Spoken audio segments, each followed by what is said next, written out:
بسم اللہ الرحمن الرحیم۔ محترم ناظرین کرام، آج کی اس ویڈیو میں آپ کو گھر سے کسی بھی مقصد کے لیے نکلتے وقت کی دعا بتاؤں گا۔ اللہ تعالیٰ کے رسول اللہ صلی اللہ علیہ وسلم کا ارشاد ہے کہ جب کوئی آدمی گھر سے نکلتے وقت یہ دعا پڑھتا ہے: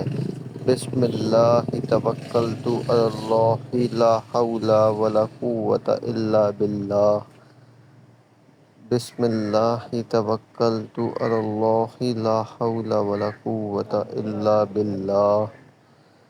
بسم اللہ توکلت علی اللہ لا حول ولا قوۃ الا باللہ۔ جب کوئی شخص گھر سے نکلنے وقت یہ دعا پڑھتا ہے تو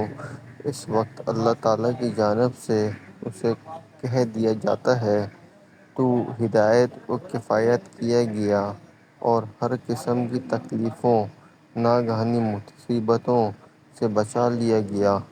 یہ الفاظ سنتے ہی شیطان اس سے علیحدہ ہو جاتا ہے اور دوسرے شیطان اس شیطان سے کہتا ہے: اب تیرا اس آدمی پر کس طرح قبضہ ہو سکتا ہے جو کہ ہدایت و کفایت کیا گیا ہے اور ہر قسم کی تکلیف، مصیبتوں اور پریشانیوں سے بچا لیا گیا ہے۔ فائدہ: یہاں پر ایک بات یہ ثابت ہوتی ہے کہ انسان کو ضرور یاد رکھنی چاہیے، اور وہ یہ ہے کہ جس روز آپ صبح گھر سے نکلتے وقت یہ دعا پڑھ دیں گے تو اس روز آپ کو کوئی حادثہ یا کوئی اور ناخوشگوار واقعہ پیش نہیں آئے گا انشاءاللہ۔ اللہ پاک ہم سب کی حفاظت فرمائے، آمین۔